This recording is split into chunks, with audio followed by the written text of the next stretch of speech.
When companies apply overhead, they would love to have actual perfect information about their indirect costs to be able to apply the absolutely correct amount of overhead to each and every job, the actual amount of indirect cost that job costs you to incur.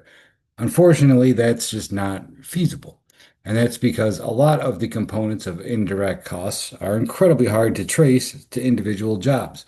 I use the same example, but no custodian is going to figure out exactly how much time they spent cleaning up after each individual person there and be able to trace their labor costs to with that, direct labor. It just doesn't work that way.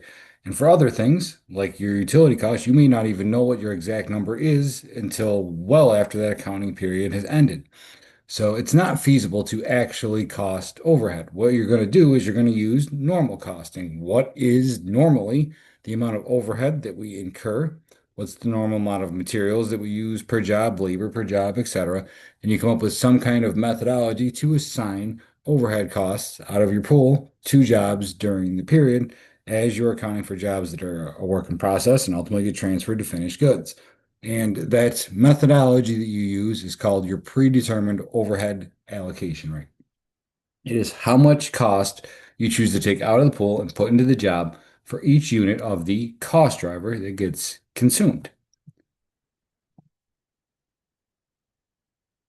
And the formula is right down here.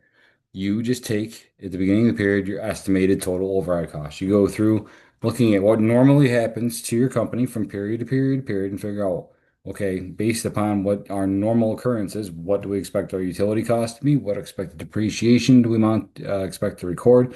What's the cost of indirect labor going to be? What's the cost of indirect materials? Even things on top of that, what amount of property taxes do we have to pay, etc. And you estimate the total amount of overhead costs that you're going to have during the period.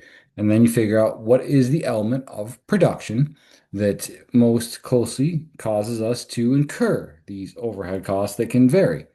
And for things that are variable, like say units of production, depreciation, indirect labor, indirect material, you can go through and say, is this caused by labor happening? Is this caused by machines running? It could be a whole ton of different things. There's no rule that says there's one correct allocation base, or if you will, the term I prefer, cost driver, but you figure out what that is. And then you estimate the total quantity of what's going to happen. So let's just assume a company has direct labor hours as a cost driver. They would make an estimate of the total cost of overhead during the period based on their best guess of what normally happens. They would make an estimate for the amount of direct labor hours that their workers are going to work during the period, again, based upon what normally happens to their company. And that gives you a rate of how much overhead cost is incurred for every, in our case, since we declared labor hours as our driver, labor hour. And with that allocation base, you can assign costs to jobs just like happened on that job cost record a minute ago. You can even do this department by department or for different pools of different types of costs. There's not one cost driver universally that might be the best thing for every different type of cost that you have. Hopefully that there is, but it might not be the case. So companies, and sometimes instead of just having one big, as they call it, simple cost pool of all of their indirect costs, they find logical ways to batch them. Could be by the different elements of cost that they incur, or if it's a multi-step production, the different departments that goods go through. And in this case, we have two different departments. But for each department, the costs are going to be different in terms of the overhead costs that are incurred. And the quantity of the driver within that department could be different as well. So you don't need to do this formula once overall for the company. If you break your stuff down into different departments in here, you can make a predetermined overhead rate for each department. So let's throw some numbers up in here. Let's say that Evering, our company over here, has two different departments. First, the tungsten and the nickel is molded using machines to be ready and shaped into something that looks like a wedding ring. And then it's passed upon to a second department, polishing for finishing. Well, each department would follow the same procedure. They would estimate what their overhead costs are going to be. So for the first department, the molding department, they could estimate that 80,000 or sorry, $800,000 of indirect costs are going to be incurred specifically within that department. And for the polishing department, they could estimate that $700,000 worth of indirect costs are going to be incurred by that department. Each department would then determine what their driver is, their allocation base. And in this instance over here, for this example, both departments decided that direct labor hours was the best thing to attribute the increasing variable cost of overhead to. And then they'd make an estimate about the total amount of labor hours that each department was going to need. And the management is deciding the molding department is probably going to consume 50,000 labor hours, while the polishing department is going to consume 25,000. And now each separate department has the two estimates they need to determine a departmental predetermined overhead allocation rate. For the molding department, $800,000 should be spread out over 50,000 labor hours. For the polishing department, $700,000 of indirect costs will be spread out over 25,000 direct labor hours.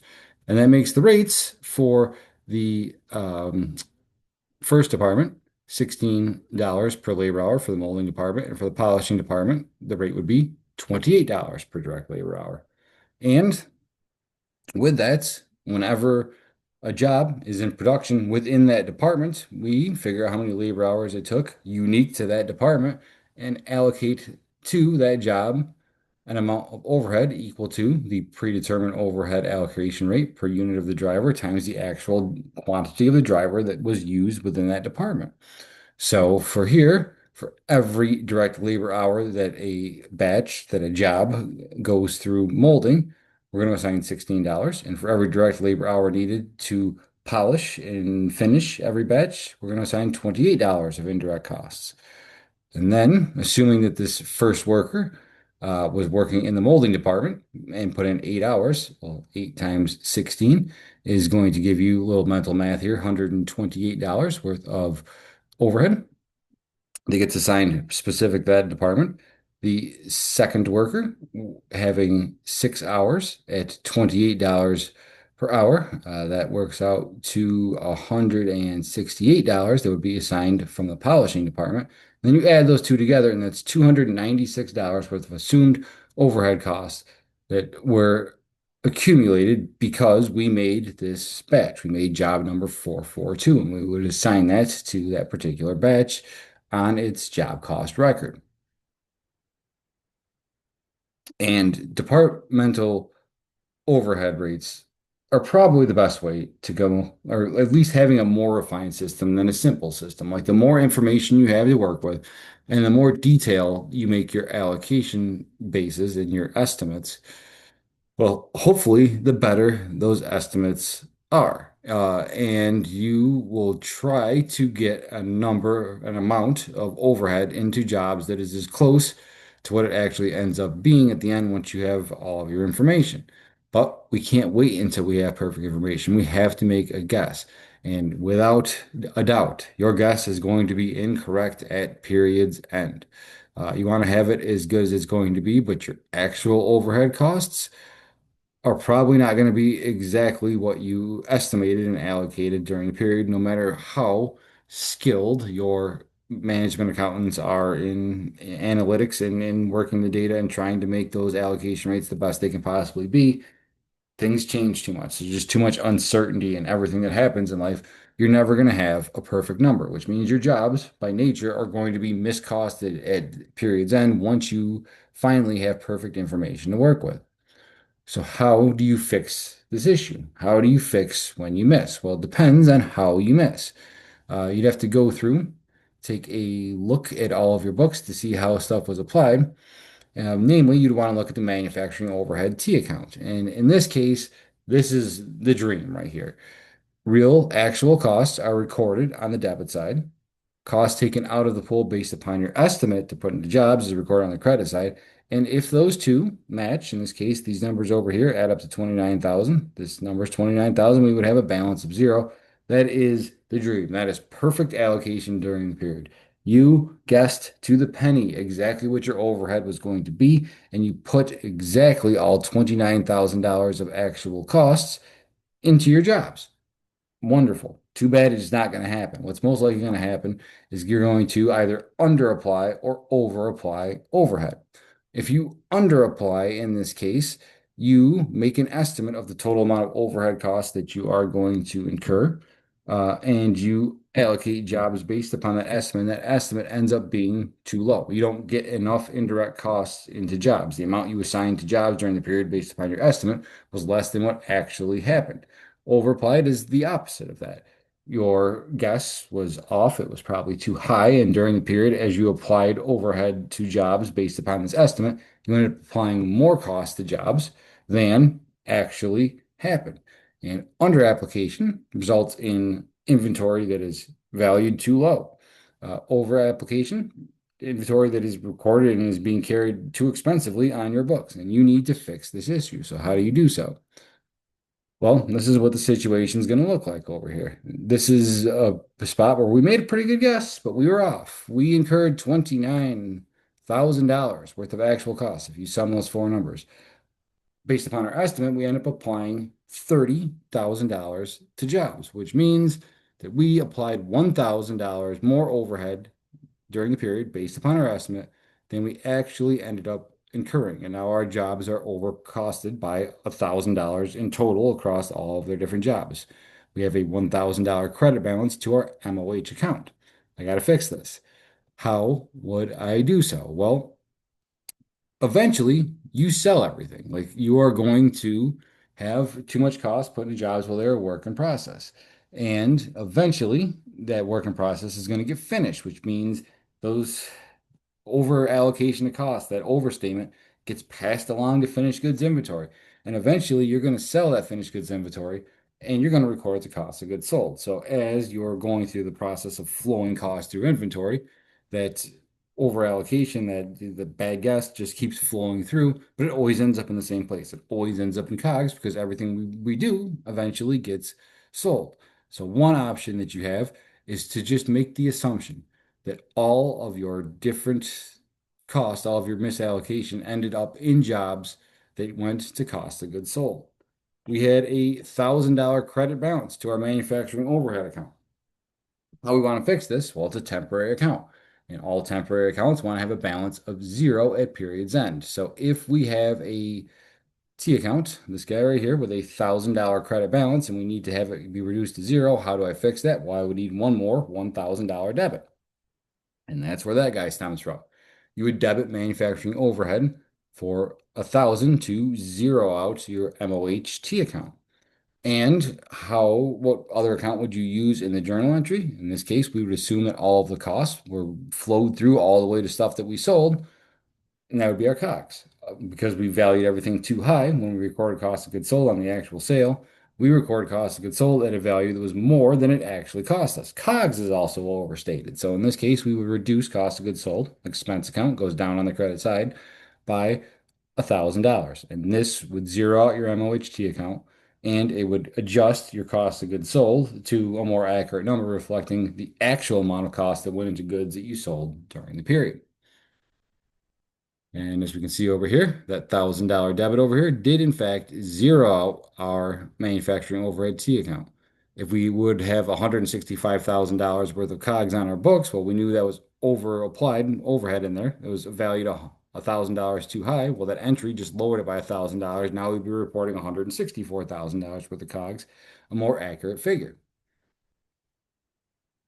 That's a fine way to go, but it operates under the assumption that every misallocation you had went into jobs that got sold. And at period's end, you're not going to sell all your jobs. You're still going to be working on some jobs.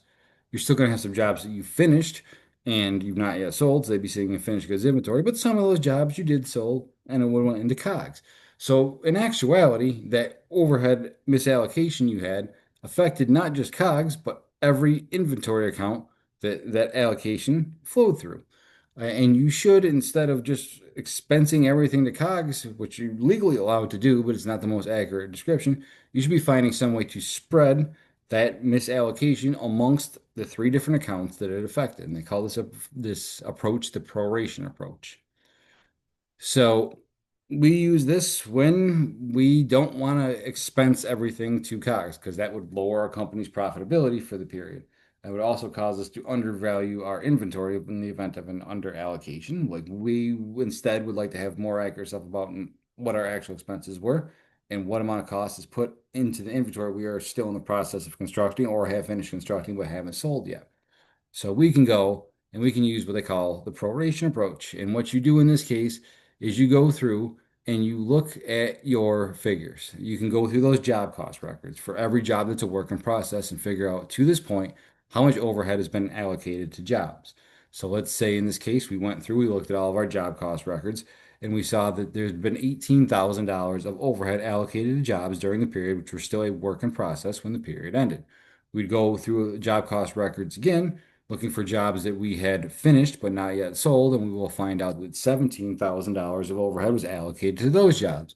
And then one last time, going through our job cost records, looking at the jobs that we actually sold during the period, we'd find out that $165,000 of overhead was allocated to jobs which were actually completed and sold during the period we we're accounting for. Well, what's the sum of that? If $18,000 was assigned to jobs that are in WIP, $17,000 was in jobs that were in finished goods inventory, and $165,000 was in jobs that were sold and went to cost of goods sold, that is a total of $200,000 worth of overhead that was allocated during the period. And that's where this number over here comes from. That was the total amounts that we allocated across everything during the period.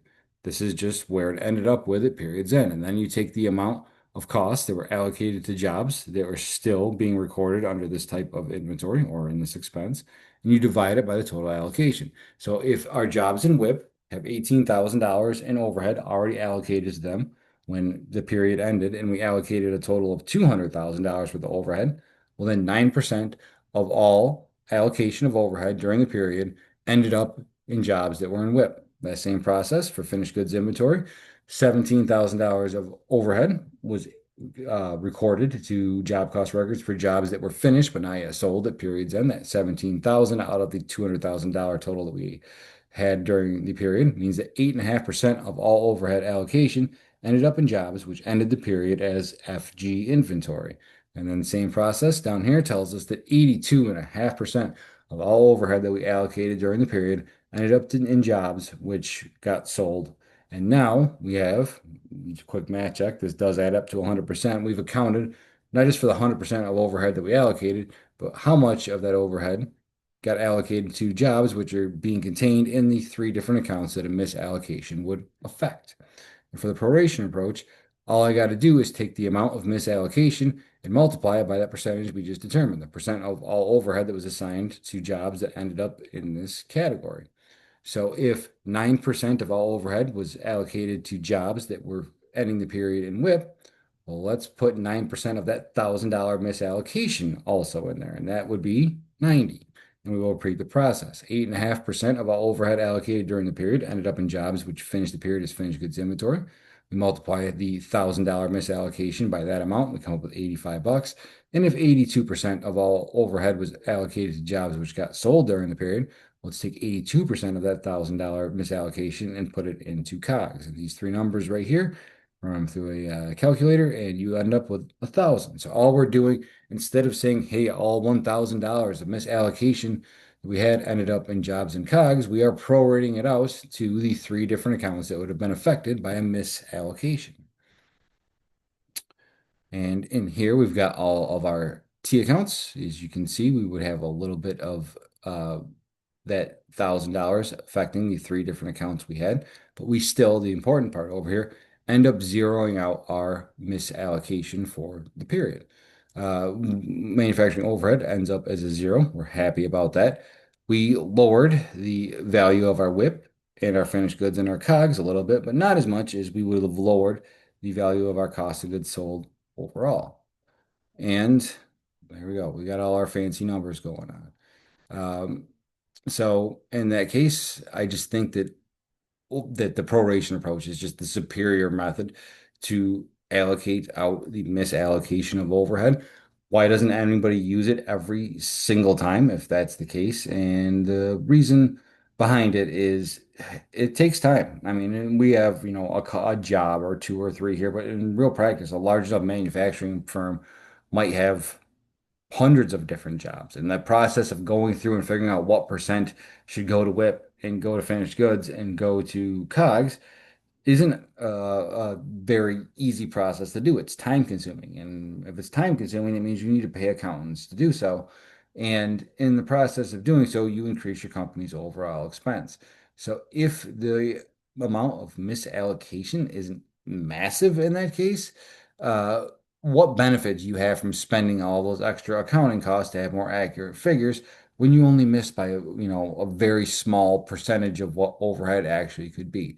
So a lot of companies will only prorate if there is a massive misallocation to give them a more accurate reflection. If it's a small misallocation, it usually just gets written off the COGS because it's not going to make a big difference on your financials.